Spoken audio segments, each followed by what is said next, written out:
with 5 seconds. He's going to throw it. Howard leaps. He has it. Touchdown. Carolina back from the dead to tie the game with 2 seconds to go. Snap back, spot down. The kick is cleanly away. It is good. And it's with yes, a sir. 54-yard field goal. And how about them Tar Heels? They do it. Here's Kupak. Gives off to Amos. He's got it. He's Unbelievable. Unreal. Jordan back to kick. It's blocked again. Picked up. It'll be a touchdown, Carolina, for Bracy Walker. He blocks his second punt and scores his second touchdown of the season. It's 14-13. Mr. Jordan meet Mr. Walker. Bernard fields it at the 26. Heading to the far side. Gio at the 35. Gio, he's at the 50. No, he's not. Yes, he is. Gio, he's going to take it for a touchdown. Are you kidding me? This is the Heel Tough Blog Podcast on Spreaker.com. Hey guys, and welcome to this edition of the Heel Tough Blog Podcast. I'm Anthony Pagnotta with you as always, and once again joining us this week, Josh Marlowe here to recap the state game and talk about everything that is going on around the head coaching position with the North Carolina Tar Heels. So we welcome in Josh. How's it going today, buddy? Pretty good. I had a stress-free NFL Sunday without having to watch the Cowboys play, so normally when we do these on Sundays, I'm a little angry. Today, a little happy. Well, yeah. Pretty good Sunday. Well, you know, you guys got it done on Thursday, so that's good for you guys. We were able to go and get some tickets from our people over at WFNZ, who I want to thank once again for hooking us up. And we were there in attendance for the NC State game. You know, what'd you think of the performance in the state game from this team? We'll just start out with your initial reactions.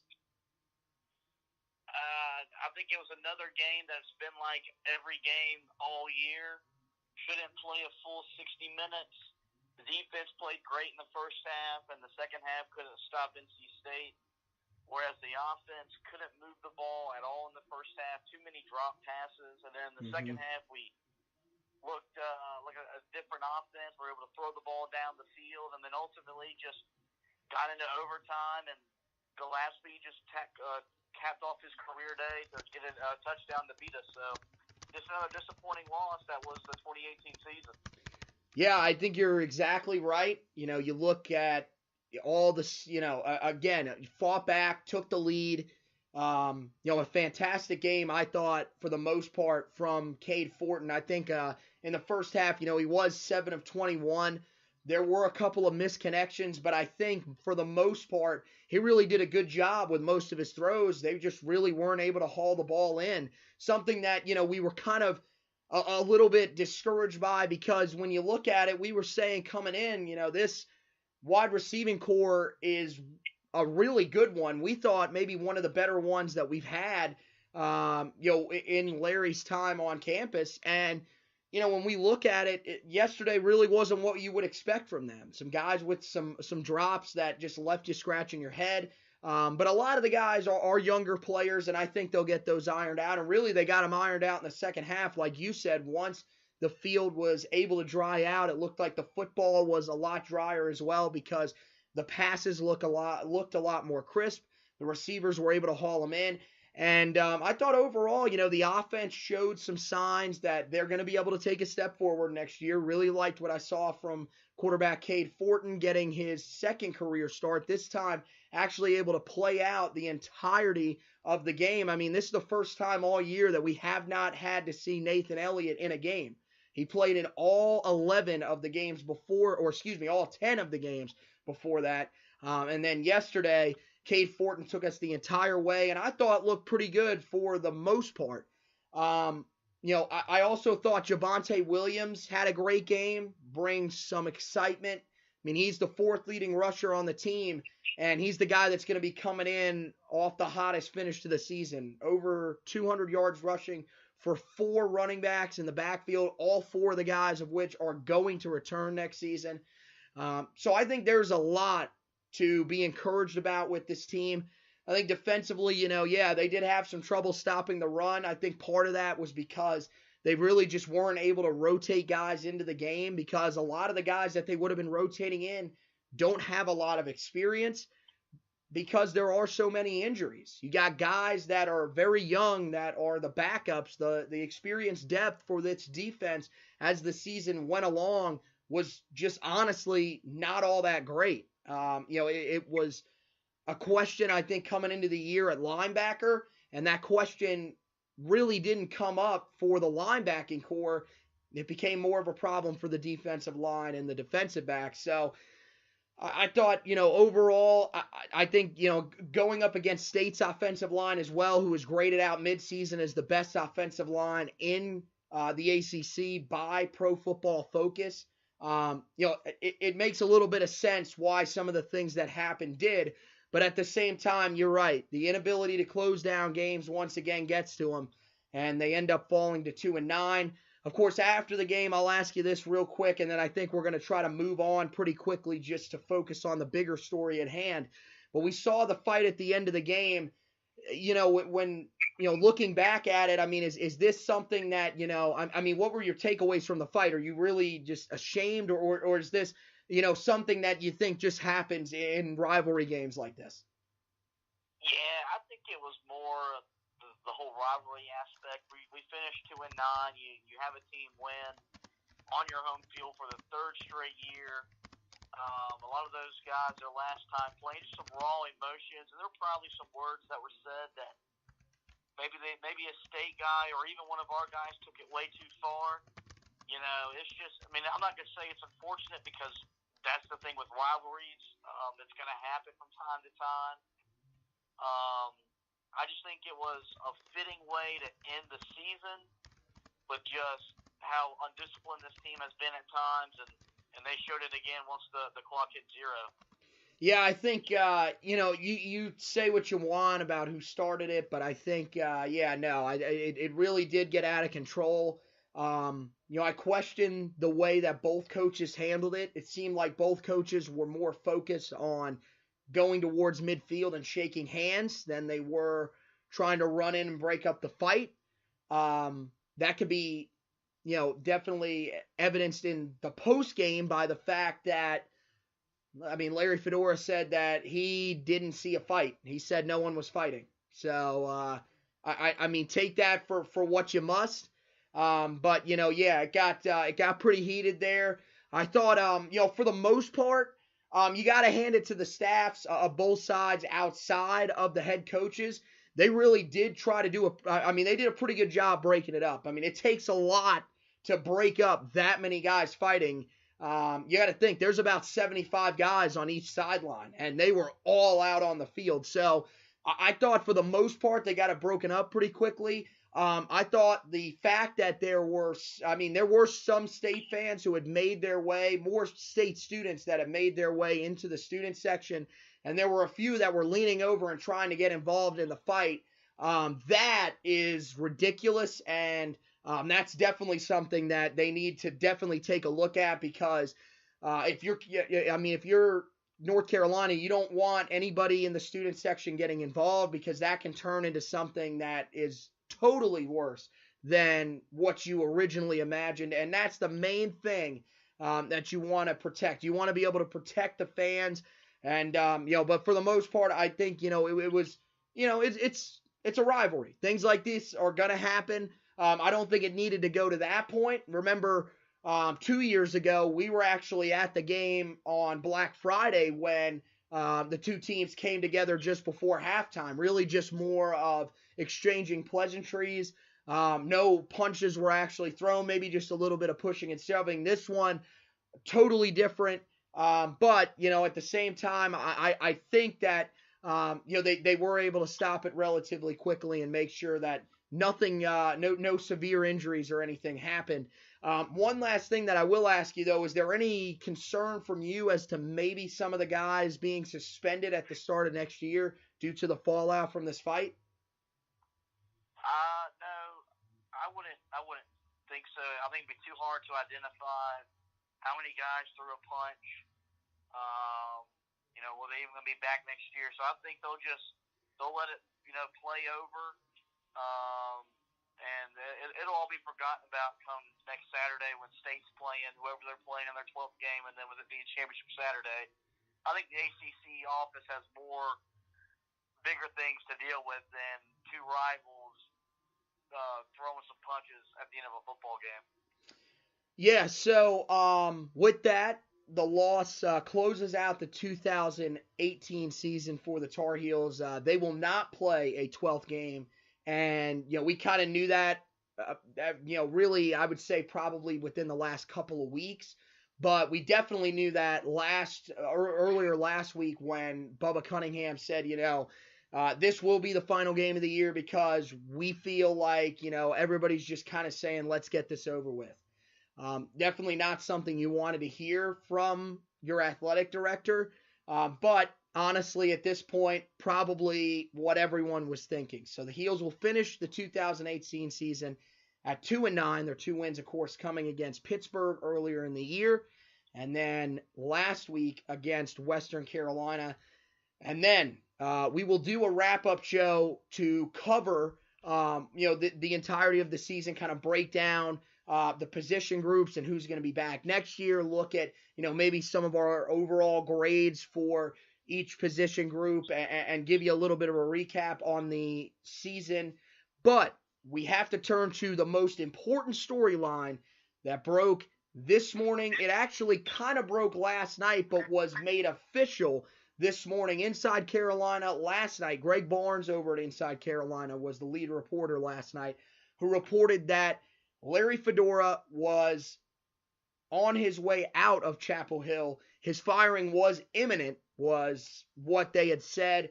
And this morning, after what was perceived to be a meeting between Bubba Cunningham and Carol Folt, the two decided that they would call Larry Fedora in and officially relieved him of his duties as the head coach of the North Carolina Tar Heels. So Larry Fedora's tenure will end in Chapel Hill after a career that saw 7 years in Chapel Hill, saw him go 45-43, win 2 ACC Coastal Championships, and head to the ACC Championship game one time, of course, losing that ACC Championship in 2015 to the eventual national runner-up Clemson Tigers, 45-37. Of course, they would drop their bowl game, but a historic season in which they went 11-3. When you look back on the Larry Fedora tenure, I mean, what is the overall mindset that you have about, what we saw from Larry? Is it a good one? Is this going to be a guy that leaves an overall good lasting impression to you, or maybe did the last couple of years kind of taint that?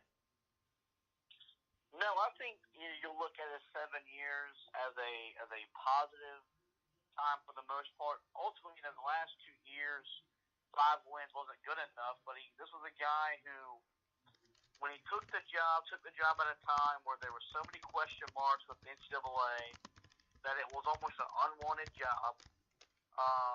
He stayed after his first year when there was rumors that Tennessee wanted him when they were looking for a head coach. And I think we can all agree Tennessee's a much better job than North Carolina.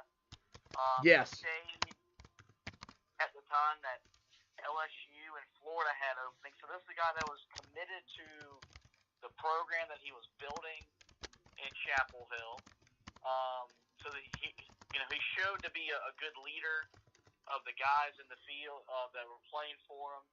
He ultimately took the program to their first ever conference championship game appearance. Set numerous records on offense, which he promised once he took the job.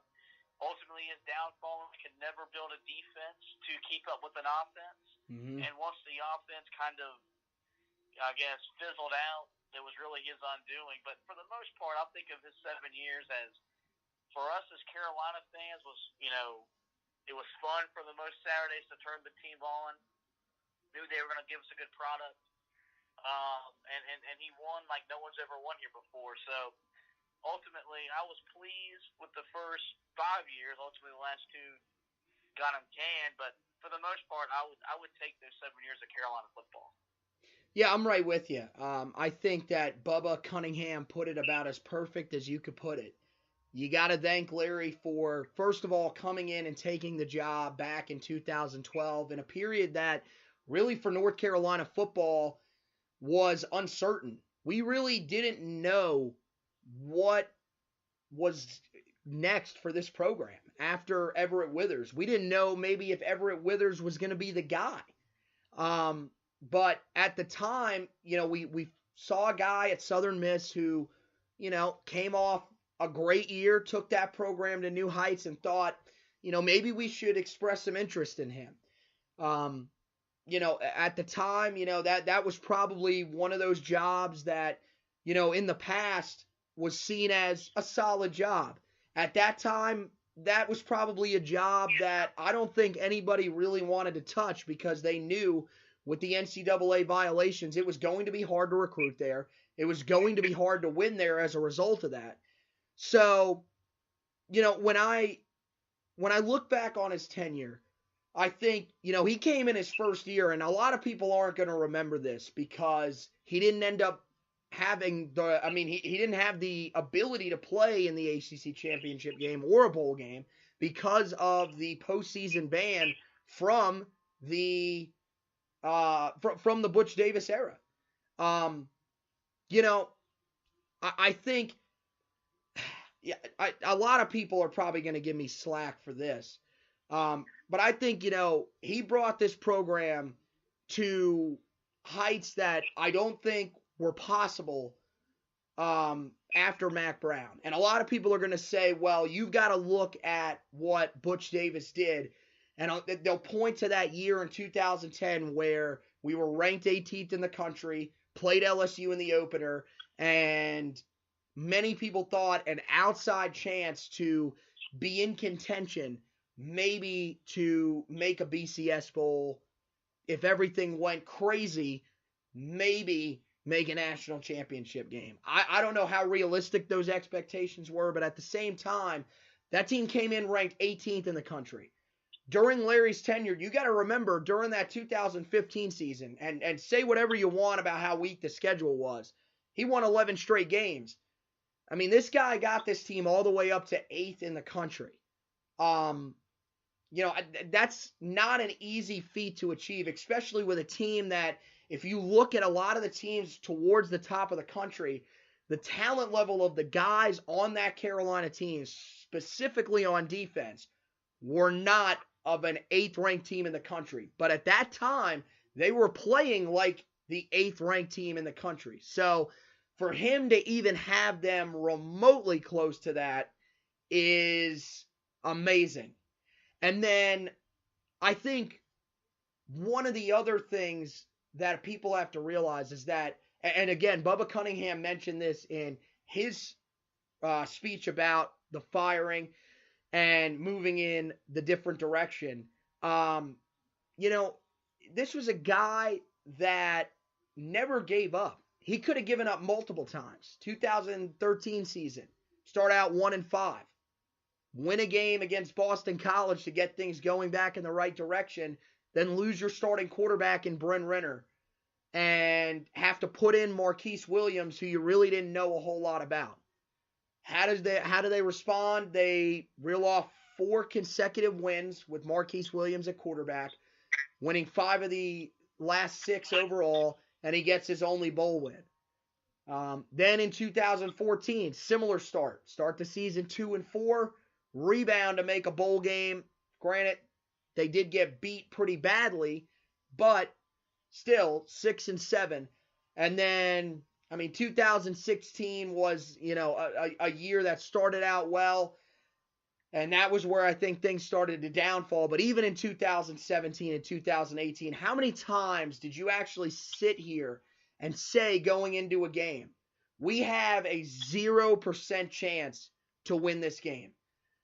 To be honest, I can't really think of a time. Just about every time you at least thought in the back of your mind, maybe this is one of those times where Larry pulls something out of the hat, because we've seen it before. And one of the other things that a lot of people will always say about him, well, he never really won big games. Well, I mean, just go back to the 2016 season. Even the 2015 season had a big win on the road at Pittsburgh, but in the 2016 season, went in and beat a Florida State team that was at the time ranked 12th in the country. And then 2 weeks later, after losing the game to Virginia Tech and a spot where you would think you could fall apart after getting dismantled at home, having to play in a hurricane, instead, they decided that, no, we're going to pick ourselves up, came out, beat Miami on the road, who was ranked 16th in the country at the time. So, look, I think overall, the look around the Larry Fedora era is going to be a grim one nationally, because a lot of people will say, well, look at the end of the tenure, and you sit here and tell me that this guy did good things for Carolina. As a Tar Heel fan, or anyone that covers the team, and this is most of the people out there are admitting this, and it's good. His tenure overall was a good one. People should think of Larry Fedora in a good mindset. And I'm going to tell you right now, if Larry Fedora comes back to Chapel Hill and is at a game and they put him on the big screen, he deserves a standing ovation, because this guy came in a tough time, did what he did, had some success. Things didn't end the way that we wanted them to, or that Larry wanted them to. That's the other thing that I don't think people realize. If you think that this is how Larry wanted to go out, you are off your rocker. Something is clearly wrong with you, because no coach wants to go out that way. I commend Larry for everything that he did for this university, for giving us a good face for as many years as he did. And for me, I wish Larry the best success wherever he goes. And, we can eventually, maybe down the line, discuss that. We had a couple of ideas about where he could possibly go. But, at this time, I think it's just good to leave it where it's at. And hopefully Larry will be able to land on his feet. All right, guys. So this segment was supposed to be where we decided, or we put on the table, the coaches that we wanted going forward to potentially run this football program. But instead, Carolina went a bit off script from us. We've called Bubba. He has since ignored our repeated messages. And he has, and that's mostly because he has been bringing in Mack Brown as the new head coach of the Tar Heels. This will be Mack Brown's, of course, second stint with the Tar Heels. Of course, came back to Chapel Hill after his stint there, 1988 to 1988 to 1997. Got the 90s in my head there. But yeah, no, he is back in Chapel Hill and ready to go.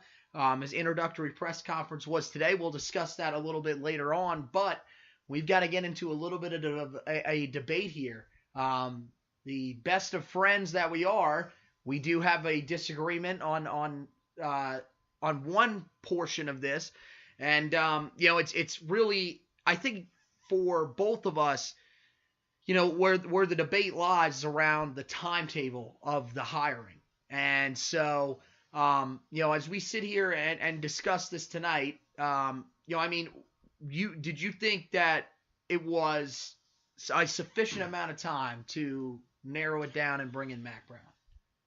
When we were doing the podcast the other night, we were on here preaching they need to be patient, they need to do their due diligence. Right. So clearly this move doesn't, check that totally box. Contradicts that. Yes. And even though I was of the opinion of, I wanted Mack Brown, let's take a week or 2 weeks. That's what I thought. And bring him in. But I think he brought up the best point today in his press conference, why move so fast? Why did you feel the need, once it was offered, to talk it over with your wife and meet with Bubba, the board, the chancellor? They have signing day in 3 weeks. And that's a big factor in this hire is, okay, you already knew going into the recruiting season as it was winding down, your class wasn't where it was going to need to be. So you needed to make a hire regardless of who it was quickly to try to solidify that class, and then you get the name that he is. I think that was really the driving force, really for him as a coach, was because he still knows how college football works, and that how big last year the early signing period was, where like I think it was like over 75% of the class signed in December as opposed to February. So I think that was the big reason why they moved at such a fast manner. I mean, that makes sense. But my concern with it is right now you've got no coordinators with you. Nobody. And the guys that are rumored to be his favorites to come with him are both free agents. And he said in his press conference today, he has not had a conversation with anybody. How is that even possible? My thing is why would you not give him time, maybe just a couple of days, to get a staff together?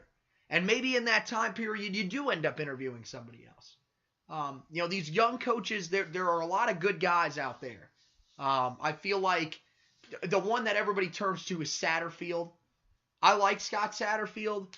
I think that he was definitely a good candidate, but I think there were other candidates too that maybe you could have fallen in love with as well, because you brought up a good point that, he's only coached at App State. So a decent amount of people have had success there, although, before him it was Jerry Moore, and look at how long he was there. So it's not guaranteed that, everybody would have success. Maybe they've just landed back-to-back really good coaches, and that's very possible. I thought Satterfield was one of the guys that you would definitely take a hard look at, just because he could be that next Mack Brown type. Maybe that stays there even longer than Mack Brown does. Maybe turns it into a 12 to 15-year job because of his connection to the area. He's from Hillsboro, right down the road from Chapel Hill. He's got in-state ties right now. One of the big concerns with Mack Brown and the staff that he's going to be bringing with them is what recruiting ties do they really have? Right now, you've got Mack Brown, who's been out of the game for 6 years. Gene Chizik, who's been on and off the field since 2012 as a coach. And, the thing is look, I don't think Mack Brown's reputation is that bad. What is Gene Chizik's reputation? This is a guy that, how are you going to sell yourself to kids on the recruiting trail when most of them will probably come back and tell you, well, coach, you recruited at North Carolina, and you were only there for 2 years before stepping away. So what's to say you don't do that again to us? And that's the thing. I think that Mack Brown's name, this was something that we talked about as well. I wonder how quick of an impact, how quick the impact will be felt, though. How many of these kids actually know Mack Brown by name? He's been on SportsCenter every Saturday for 6 years. But do you actually think that a lot of these guys will look at him with the same respect as guys in the area that are recruiting them, like Dabo Swinney, like Nick Saban, like even some of these other younger coaches around here that have been in the game, that have been, coaching for the last 6 years, while Mack Brown has not? He beat a team that was maybe the greatest college football team ever won a national championship.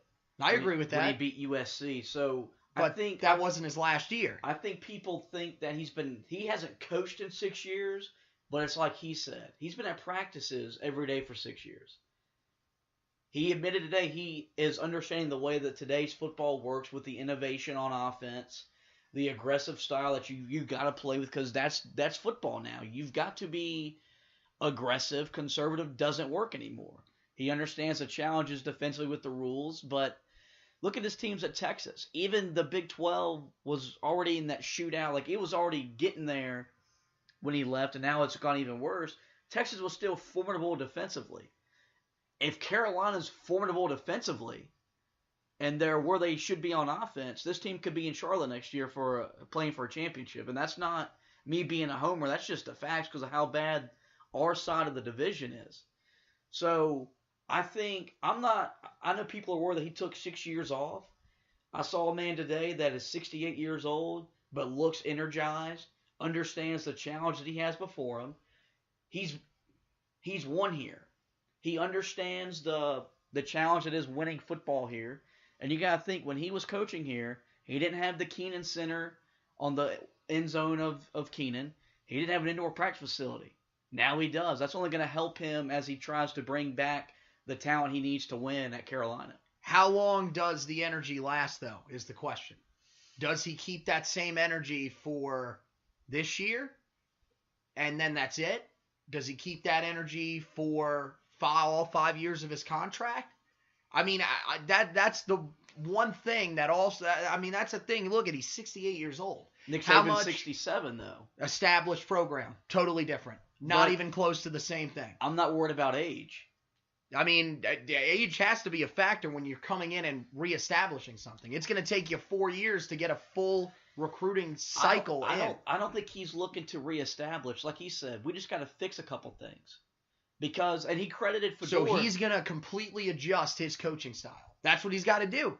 He's got to completely adjust because you're going to have to play the way that the kids are basically going to want to play. He's said he's going to be innovative. So if you're admitted to be innovative, I don't think you're gonna. Now, when he was at Texas, when they split ways, they were running a spread up tempo, and doing kind of the newer stuff. I think you'll see that, especially next year, because that's the way the roster's built. But I do think you're gonna see him. And we talked the last couple pods of recruiting wise. You got to start building depth defensively because this team has nothing. I think he's smart enough to realize that. And to understand, okay, yes, we have players on offense, but we got to get some depth defensively. And that's not going to happen for next year. Well, I mean, not going to happen. With 11 guys committed right now in the 2019 class, like, look, maybe he works a miracle, but it's going to have to be a fantastic turnaround because the thing is that with you now having this early signing period, most of the guys that are committed to you end up signing their letter of intent early. We saw it last year. It's not like in the past where half of your class still remains, committed but hasn't signed their letter of intent. So you have time to flip these guys. And a lot of the guys, especially a lot of the guys in the state where he's going to want to do most of his recruiting, they're going to end up signing early. They're going to sign with State. They're going to sign with East Carolina. They're going to sign with Duke. So where does he end up making up ground is the question. I think you got to look at, and this isn't always a fixable option. You probably look at JUCOs or for at least the first year because he only has, and look, for some programs they turn those out like nothing. He only has 3 weeks if the recruiting cycle goes as it was last year. Everyone's going to sign pretty early. much, yeah. I think, and he said it today. Look, we got to get in these homes and ask them, hey, be patient. Just give us some time. Let me get to – and I think he'll get a staff together by the end of the week at the latest because I think he understands, look, we got to have that in place because if not, it's only going to be harder for us to sell kids on coming here this year. So you probably look at JUCOs and you probably – you stress, give us time. Mm-hmm. You might want to enroll in January, but maybe we don't think you're ready in January. Maybe it's better for you to come in the spring. So I think eventually over time it'll work itself out, whether it's JUCOs, whether it's just we don't sign a lot in December but we sign a lot in the back half in February. I do think eventually his name is going to get at least fixed recruiting where it was going into the season. Yeah, I mean he's a Hall of Famer, so there's definitely a chance. You just wonder, is the name still as popular as it was when he left the sport back in 2013 as a coach? Again, he did not completely leave the sport, but at the same time, what everybody's going to compare it to is John Gruden, which is a terrible comparison anyways. That was one of the comparisons that I saw people on Twitter using for most of the ones that were trying to be dejectors. Again, got to keep in mind that John Gruden has not even completed a full year in Oakland. But at the same time, I wonder, for Mack, with to me, it really depends on the staff that he puts around him. This is not a job that he can do by himself. And you mentioned, you think he's going to have a staff by the end of the week. I think there's a chance. I don't know for certain if that's going to happen because the problem is a lot of these guys that he's chasing after are going to be playing in championship games. as well as one of the guys that he is chasing after, Jay Bateman, the defensive coordinator at Army, is going to be playing in the Army-Navy game. So I wonder just how fast this will move along. And here's the thing. Defensive coordinator to me is not a concern because I like both of the names that I've seen. I actually like Bateman a little bit more than I like Chizik because he's been there. I mean, you got to think. Chizik's coached, 2 years out of the last 7? So, and again, I mentioned it earlier. What is his – how do people view him on the recruiting trail? Do they view him as a guy that is trustworthy right now? Do they view him as a guy that's hardworking? We don't know. Well, I think, and there's been some guys that we saw on Twitter that have connections to the program as a booster or whatever, that undoubtedly the understanding was when he took the job back in 2015, it was going to be just for a few years, and then he was going to step away to see his kids through high school. His kids are gone now. So, he's the same with Mack Brown. He hasn't lost that desire to coach because that's their life. He spent time with some family. I think also now, I think Mack Brown's going to value defense a little bit more than Larry Fedora did. Well, I agree with that. And so I think it'll just be easier for him to go recruiting and put in the work in the film room and at practice because you understand that side of the ball is going to be stressed. It's going to be valued because as good as Mack Brown's teams were on offense, they were good defensive teams because they always had that balance. So, but I'm with you. I think the question is who's the offensive coordinator? That's the concern right now. Because I'll say this really quickly: the guy that everybody thinks is coming is not coming. I am willing to bet. I'm going to tell you. I'm willing to bet my first paycheck in radio on the fact that Cliff Kingsbury will not be the offensive coordinator. Well, the problem is he's going to be an NFL coordinator, or he is going to Alabama when they lose Mike Locksley, which looks possible, Ohio State when they lose Ryan Day, which looks possible, and now being linked to USC after they fired T. Martin. So, I mean, let's be real. Do you think our job is more attractive than them? In a way, yes, and here's why. And I told you this on Twitter today. Oh, my gosh. Mack Brown has the same role, I believe, that Roy Williams has. He's back. He's going to fix the program. And when he decides that he's done, he'll probably have a very large voice in who takes over. And I think that could be a pitch to Kingsbury. Hey, you're innovative on offense. We have at least, two quarterbacks that we think we can win with, maybe more. We're loaded at running back, wide receiver. The offensive line's coming back intact, so we should be okay on offense. And you're going to put up 45 anyway because of what you did at Texas Tech. But I think Mack Brown could use them as, hey, look, I'm gonna tutor you. I'm gonna teach you some things that you didn't really get an opportunity to learn because your offenses were so good so quickly that Texas Tech, he probably was a head coach before he was ready to be a head coach. And maybe he understands that and he'll be willing to take a coordinator position. If Mack Brown's willing to tutor you and teach you the ropes of how to run a successful football program inside and out from every day, I think he's willing to listen. Do I think he comes here ultimately? Probably not. But here's another thing. If you looked at Mack Brown's contract, he's not making any much more than Larry Fedora did. So, and I think part of that was when he's making a little less. Yeah, he's making. Yeah, exactly. I think part of that was when he decided that, okay, if I'm coming back, I need more money for assistants. Because when he left, that was a big part of the reason. They weren't going to pay the guys that helped him win. He stressed in his press conference today the assistant coaches are going to have to be crucial to our success. Well, part something that they didn't value during Larry Fedora's tenure. Good point. And money's going to talk there because these guys want to get paid. Yeah. And if the boosters and the AD in general are willing to give them money, then you can get any name because money talks. Yeah, I mean, the thing is, with Kingsbury, the pitch that's going to be made from guys like Nick Saban and Urban Meyer, look, okay, you won't take over these programs, but look what we're doing with our guys right now. Look what we did with Kirby Smart. Look what we've done with even Mike Locksley, who, let's be brutally honest, was absolute garbage at New Mexico. He is one of the worst coaches I think I've ever seen at a major college football program. And he ends up now potentially being back in the coaching game and taking over a head coaching role. Look at Mario Cristobal, who was on his staff.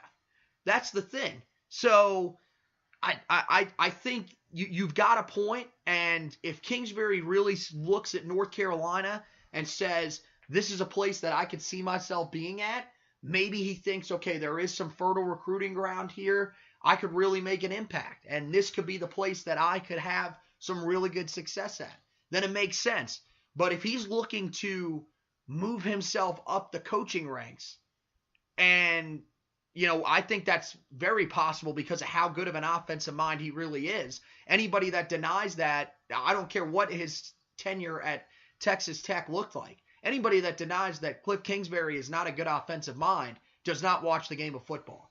He is a genius. The man had a season at Texas Tech in which his offense threw for 463 yards a game. That is ridiculous. But the thing is it's like you said. You wouldn't, if you had to bet something on whether or not he was coming, you would say no. My question to everybody is, we've heard a few names at defensive coordinator. Who's the next guy that we hear at offensive coordinator? No one. The only one we're hearing right now is Kingsbury. So if we don't get him, then where do we go? I mean, that's the problem. We got, is there another name that we know of? Is there another name? I mean, clearly Mack Brown has to have another name in his head. Yeah. You would think. Yeah, he said that. He's like, look, I've been thinking about getting back into coaching since I got out. So, yeah, I always have, okay, in my head, like, he plays the game, okay, so I'd piece together my staff. So he has guys. He has relationships. He said, quite frankly, some of these guys I'm not going to name because they got stuff going on this week in terms of getting prepared for conference championship games. I look at Cliff Kingsbury, and I know Alabama and Ohio State, but look, there's also discouraging factors there. You go to Alabama, you risk the ability of getting fired the week of a national title game like Lane Kiffin did. If Saban just said Kiffin got fired because of his personality, not because Kingsbury's a lot different of a guy. I'm just saying. Okay, and then you got to look at Ohio State and Urban Meyer. Who the hell knows when he's just going to have a heart problem and quit? There's to me, I'd be more of him going to USC because when he has to do something to save his ass. And the offensive talent at USC. Like, here's my other thing. I saw people that were saying the talent right now at Carolina is better than, like, what's coming back is just as comparable to what offensively Bama could be having coming back. That's moronic.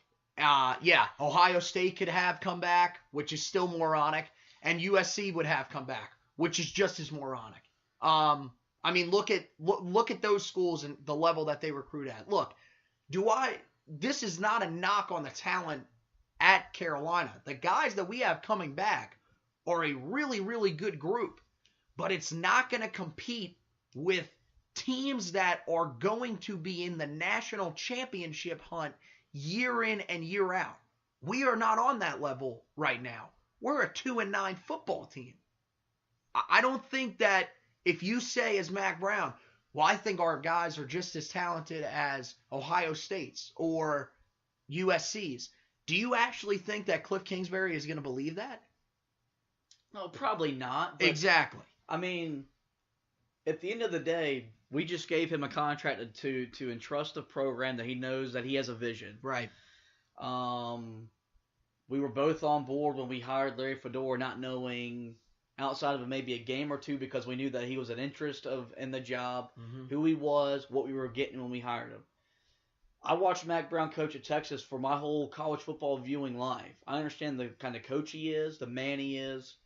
So I trust that even though this was a rush decision, whatever vision he sold them on, they are confident that it'll get done. I mean, he's seen right now as really an overseer, just a guy that's going to come in and sort of, just kind of get these guys back in the right direction. I think that's entirely possible. I think the floor for him, not quite as bad as I think some of these people think. There are some people that I truly believe think that this team will win one game or maybe no games with him there.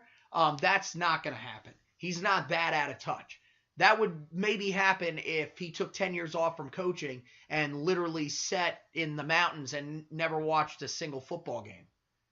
He hasn't done that. He's been around the game.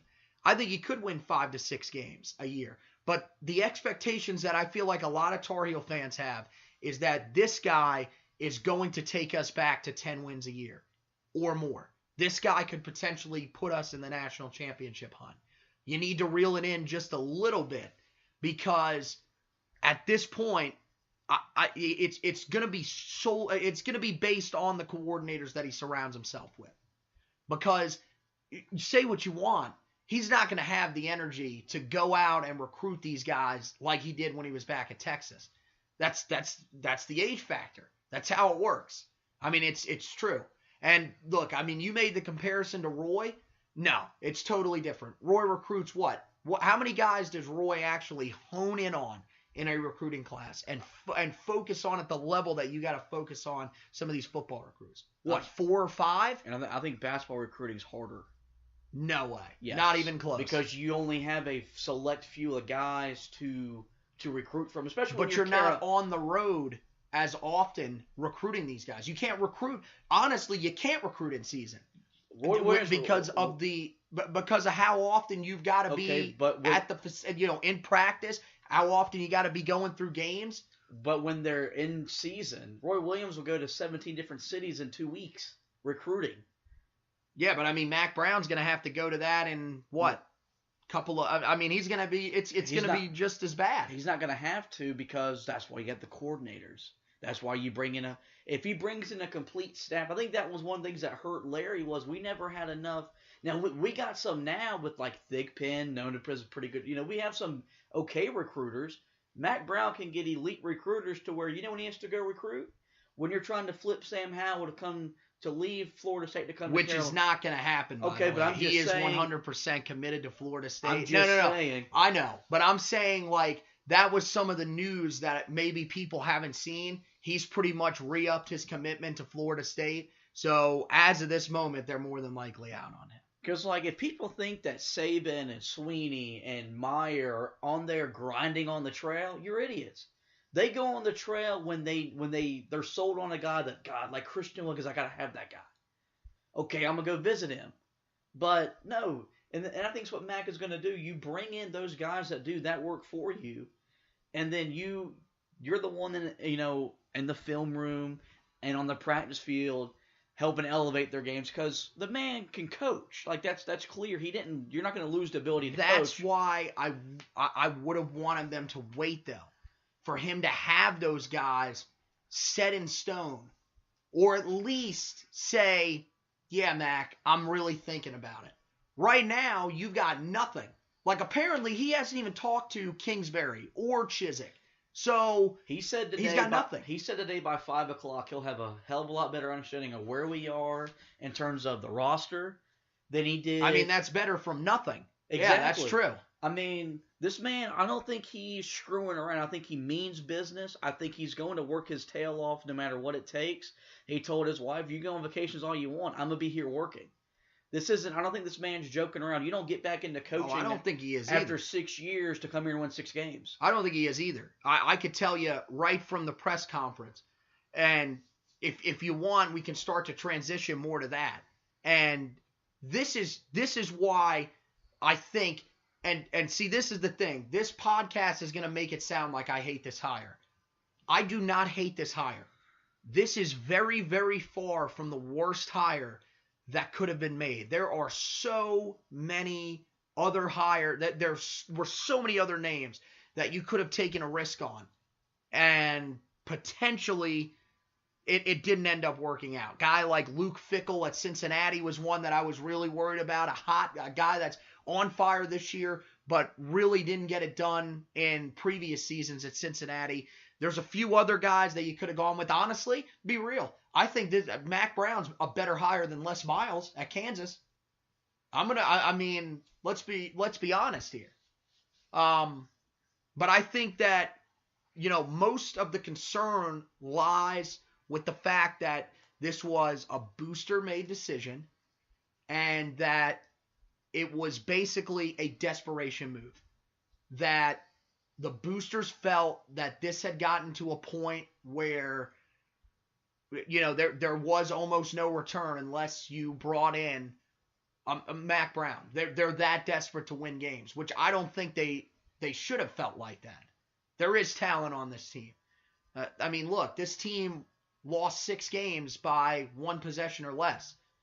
They lost 8 games by 10 points or less this season. So they're not that far off.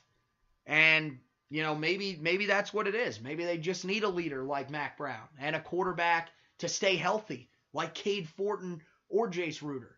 And when I said a quarterback stay healthy, I mean a quarterback that can throw the ball down the field with more precision and accuracy than Nathan Elliott was able to. And I think that's entirely possible.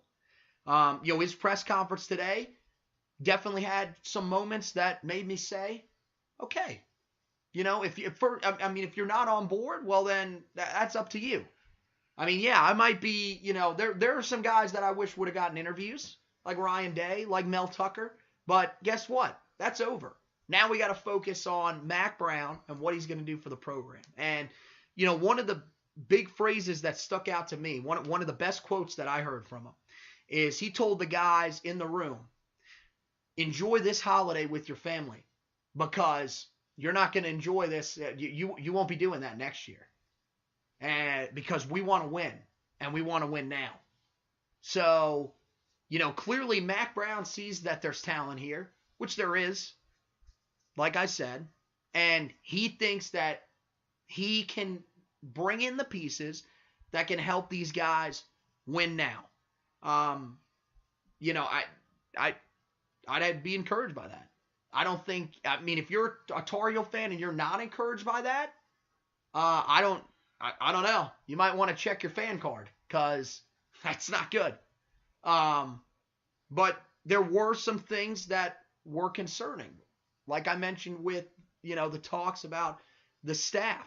Really the concerns about some of the recruiting. I understand he wants to reestablish, the connections here in North Carolina. He says that he does have good connections with some of the high school coaches in the area.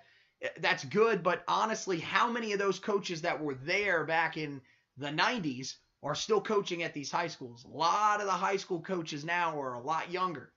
But he does have some good connections, and I think one of the other things that people have to realize is that, let's say if he does bring Dre Bly on his staff, which is very possible. I've talked to Dre before, and he told me, I actually talked to him at the WFNG draft party last year, and he told me that he had talked to Larry Fedora multiple times about coming in and being the defensive backs coach. So there is a very high possibility that he could be coaching defensive backs at Carolina next season. He's a guy that has connections in the Charlotte area, some of the best out there. So that would definitely help. You got a guy like Natrone Means who's been in this area for a long, long time and now is coaching at Winston-Salem State. There's a chance he could come in and take over as the running backs coach, which, I don't know exactly how I feel about that because I do like Robert Gillespie. I think either way, you really wouldn't be wrong with going with either one of them. You just feel bad for the other guy. But the question is, how much do those old connections pay off for Mack Brown, and how quickly does it pay off for Mack Brown? Yeah. Because even if you don't think age is a concern right now, it's got to start to become a concern at some point, does it not? I think the recruiting, the in-state will be fixed mainly, number one, because Larry Fedora pissed off the majority of every elite high school in this state where we were not welcome to show up to show interest in a player. So that's going to get fixed right away because Mack Brown isn't going to, he comes across as a, I'm going to say a less dorky Roy Williams, or he has the father folksy kind of guy. There's a country boy who loves his sport. And so, he said it today, when I go into a recruit's home, I'm taking the most important thing from that family's home, and it's my responsibility. I think we're going to be more accountable with these players and not having some of the stuff gone off the field like we had this past summer. I'm telling you, the age, you're going to have to get back because he just seems too fired up to think that this. I don't see the candle burning because I think he honestly believes he can win like he did here before. As he said as with your quote, we're going to win and we're going to win now. How can you say that? I'm a winner. Everywhere he's gone, he's won. They've lost, what you said, 7 games by a possession or less? So 6. Yeah, 6 by a possession or less, 8 by 10 points. Normally in sports, unless you're the Hornets, that kind of crap flip-flops the other way. Well, we thought it was going to flip-flop from 2017 to this year, and it didn't. And a lot of that is the coaching. Is coaching. Now, that's true. Someone tried to tell me today that was all players. No, a lot of that is coaching. These players are going to be coaching and depth. Yeah, depth is a big problem. This team's going to be coached better. They're going to be coached harder. They're going to be coached with that. Smarter. I agree with all 3 of those. And if you've cut out the turnovers and the stupid penalties and these guys are receptive to the coaching, if the players buy into what a Hall of Famer is telling them, then, and I told you that this team will play in an ACC championship game before he retires or does whatever again. I firmly believe that. Whether it's because the Coastal's that bad, I think it's more because I think he's that damn good, and we're going to get the right kind of guys around us to get the program back to winning 9 to 10 games on a more consistent basis. Yeah, well, it's a fair point, and I'm going to tell you right now, I hope you're right, and I think there is a definite possibility that you're right. This could go, I wouldn't say really bad. I think it could go. We could be in about the same spot, maybe a little bit better. But ultimately, what I think the main goal of this hire is to do, and I hope this is what ends up happening, is to make this job more attractive in 5 to 6 years, when more than likely Mack Brown will probably step aside as coach and will probably become athletic director. That's pretty much what people think at this point, is that he will probably end up taking that job because he's going to want to hang around here. And he will, be that guy that can help handpick the coach. Whether that's a guy that's on his staff at the time or if that's a guy that is somewhere else, it will be interesting. One of the things that I wanted to point out is a lot of people said, well, we didn't want to go with a group of 5 coach as our head coach. Well, where did they get Mack Brown from? Group of 5, his first time around in Tulane. So if you think that going forward, because everybody says, well, that's where we got Larry from, so you're never going to go into the group of 5 to get another head coach? Well, I think a lot of this, the decision to bring back Mack Brown for Bubba Cunningham was the safest thing to do. This is by far the biggest decision he has made and will make as the AD at North Carolina, because you decided to fire Larry Fedora. Whether the boosters or not, you're the one that ultimately had to call him into your office and say, dude, you're done. So this was very important because the basketball situation is out of his hands. Right. So you can't afford, you get this wrong, that's your job, more likely than not. I think this was the safe pick that, like you said, you bring the guy in. This isn't a whole rebuild. I think if you're going back to the group of 5, it's more of a rebuild because that guy's going to bring in all of his stuff. And Mack Brown's going to do that too, but I think Mack Brown said, look, I'm here to fix things. Because there's good stuff here that just needs to be fixed and maybe, I guess, a little engine tune-up to the way the program's run. And you give him a 5-year contract to let him get that done. And like you said, when he steps aside and whether he becomes associated AD or just has a spot at university, he's left the program to where other guys will look at it and say, yeah, I want that job. Mm-hmm. And it's not just we're having to go to a group of 5 guy who won the Conference USA for the first time in his career. I think that's the goal. Well, I mean, this would be, and we'll try to start wrapping this up here, but this is one of the concerns that I've heard. What if he's basically just delaying the inevitable? What if he is delaying a rebuild? Would you not want to get this out of the way now rather than push this off for 5 years to basically hire a group of 5 coach to do what you could have done this time with Satterfield, with Luttrell, with Day, with any of these guys? I think if Mack Brown thought this was a rebuild or this program was close to rebuild, he wouldn't have taken the job. As much as he said, look, this is one place I'd come back to coach, other than, of course, like Austin. He's just not going to say that in his press conference because of there's still emotional feelings for when he left the first time. So he's not going to say that. But, like, if Texas ever said, hey, we want you back, I'm pretty sure he'd take the job because it's Texas. You don't say no to Texas. He was there the longest out of any of his tenures. So, yes, he clearly has a connection. So that's my feeling is if he thought this program was about the point, like when Butch got here, that we need a complete overhaul of how we were doing things, he would have said, you know what, thanks for the phone call. I'll help you find your next guy. I'm not interested. Because, as much as I say I'm not worried about his age, I don't think a 68-year-old man will want to get involved in a complete overhaul. Yeah. I mean, you got a point there. One of the other points that I think some people were thinking about as well is we don't know all of the guys that are on the market. What happens if a guy like Gus Malzahn is fired from Auburn or a guy like Jim Harbaugh is fired from Michigan? Is there any regret at that point you were a big Jim Harbaugh guy. I'm not going to lie. You wear khakis on Sunday. We don't talk, or Saturdays. We don't talk about that.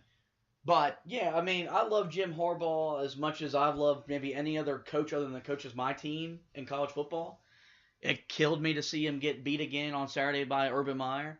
I think if the point came to where he got fired from Michigan, left Michigan, he's going back to the NFL. Because I think that's, like if he's coaching in college, it's either his alma mater or because he's more of a pro kind of coach with just his attitude and his demeanor. So the Gus Malzahn thing, another guy that, would think could be more successful here because of the nature of our conference versus the SEC. You don't have Alabama, who has you don't have to recruit against Nick Saban, Jimbo Fisher, Kirby Smart, all those guys. Ultimately, I think I saw today where they're making a deal to where he's making changes to his staff, but he's staying in place for at least another year. But I think I would still like more of Mack Brown than Gus Malzahn at the point, just because I think he understands the program, and the program isn't. There's more commitment now than there was when he was here 20 years ago. Okay, yeah, I think that's, I don't know. I think so, but at the same time, I still don't know just how committed they actually are to the football program. I think this shows that they're committed to the football program because this hire is to win now. If they weren't committed, I'm not like these people that think they weren't committed to the program because they just gave in to the Rams club. They may have, but I don't think that's the reason that they made this move. They want to win now, and they think Mack Brown is the guy that can do that. That's what Bubba Cunningham's thinking is. Exactly. And look, Mack said it plenty of times.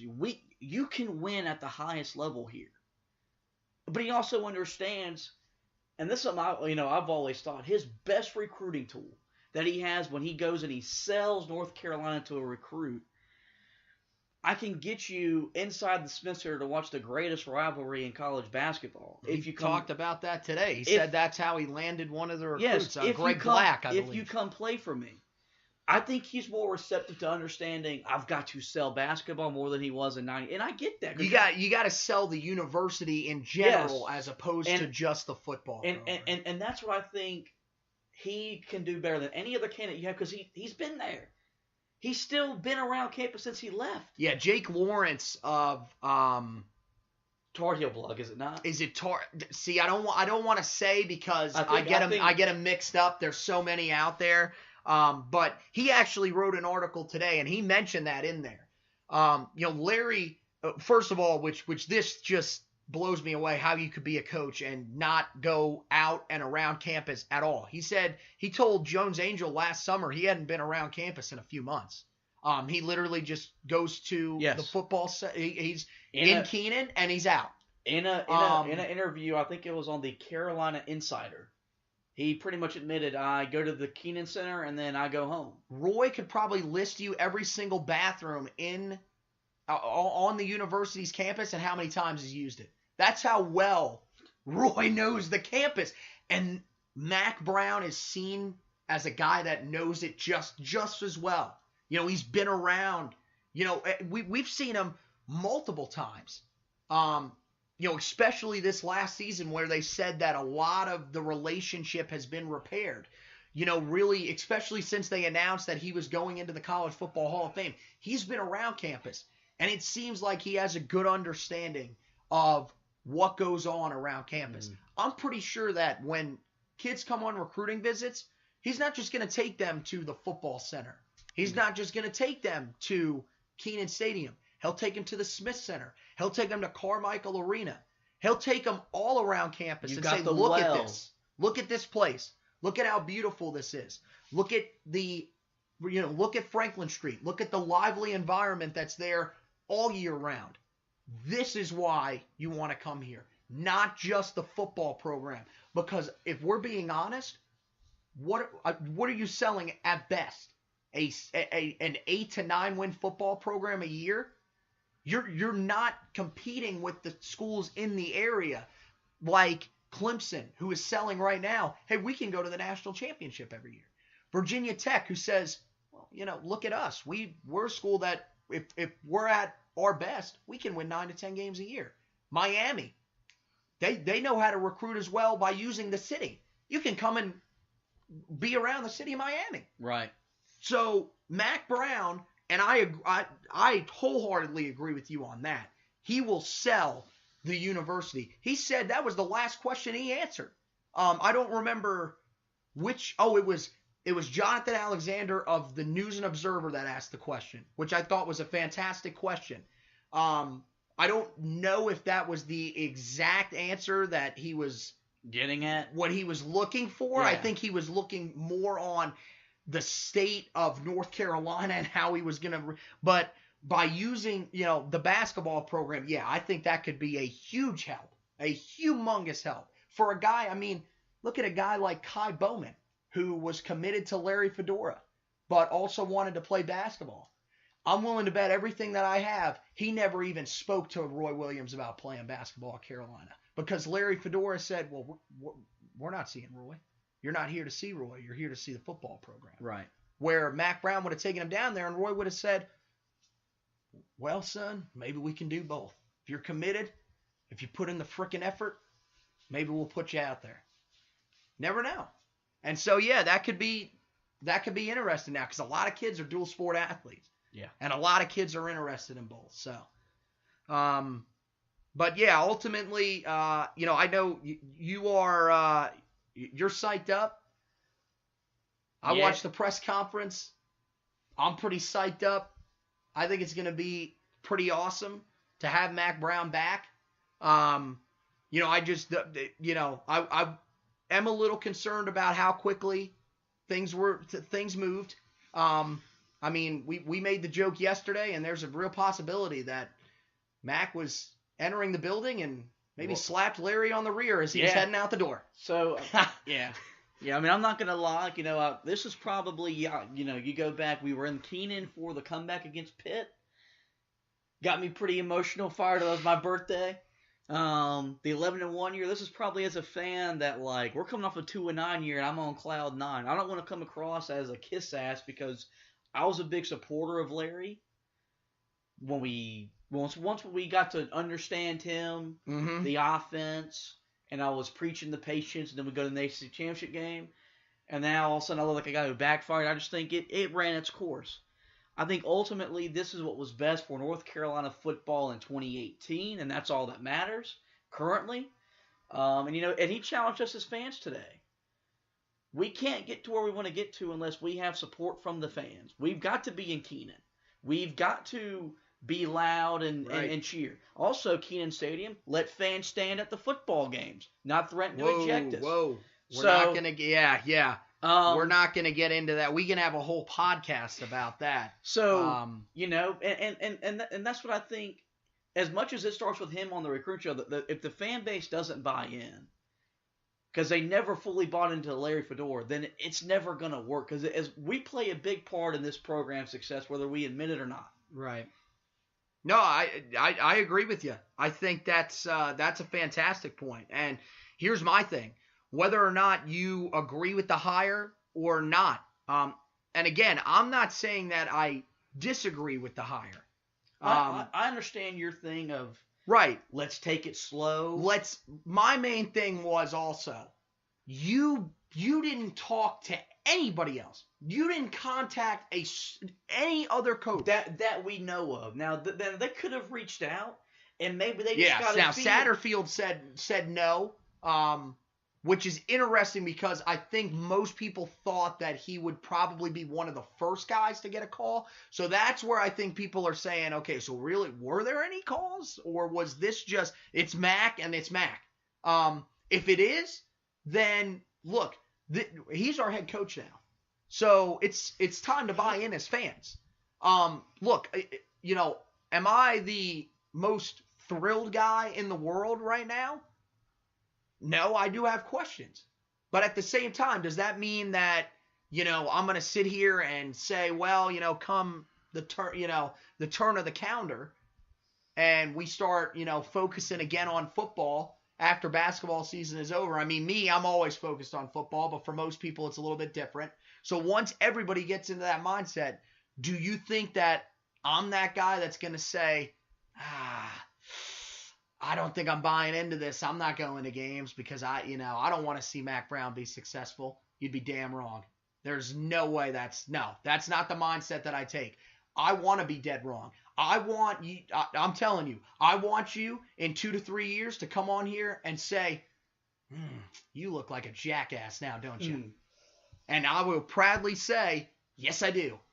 Yes, I do. I'll be sitting there at the ACC championship game saying, I didn't believe in you, Mack, and what a moron I was. Right. That's fine.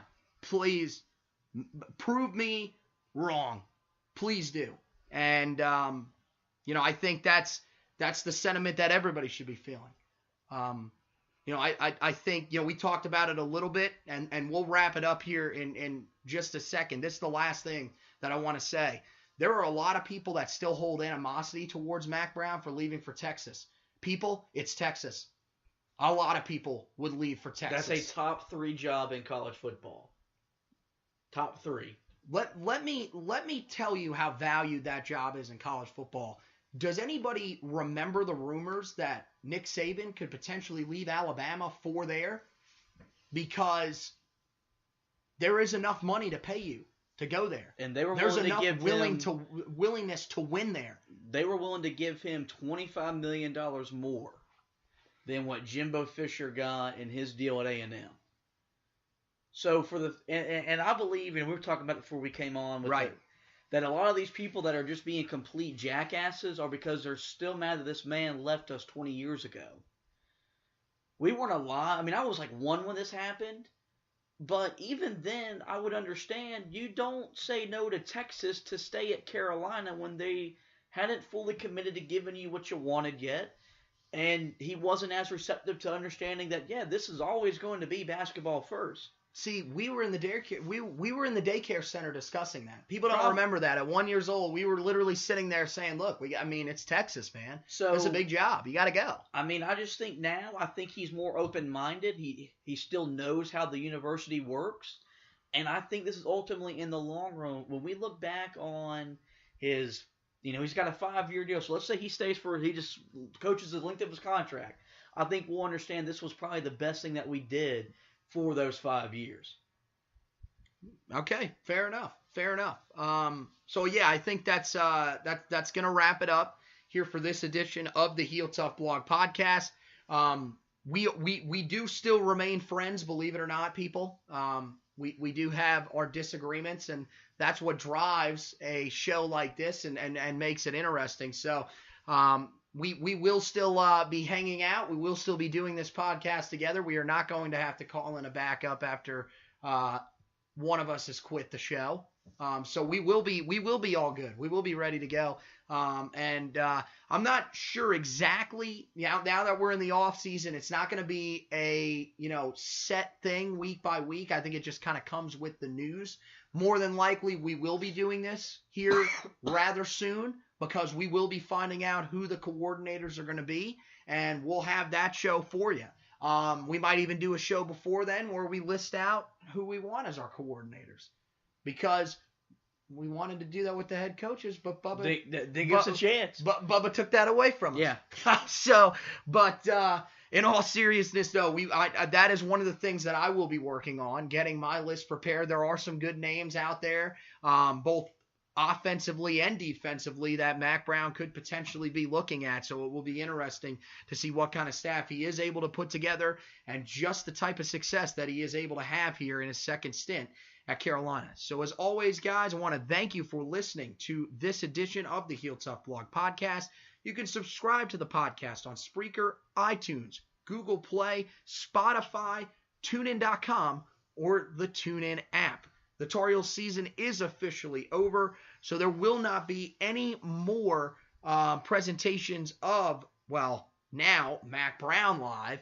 That will come back next year. Of course, no Tar Heel football games going forward. A little bit of news to bring to you as well before we go off the air. There have been 2 guys that will be suspended for a half of next year's season opener against South Carolina, which will be an interesting one because Mack Brown will be going up against his one-time thought predecessor at Texas, Will Muschamp. But 2 guys will be suspended, both guys that were starters for 8+ games this season. Dominic Ross, the starting linebacker, who most expected would probably be suspended. He was one of the first guys that was in on the fight, so he will be suspended for a half.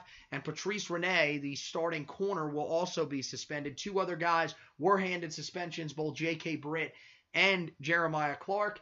They are seniors and will not be returning. So those suspensions will not be levied against them. To those guys, of course, we wish the best.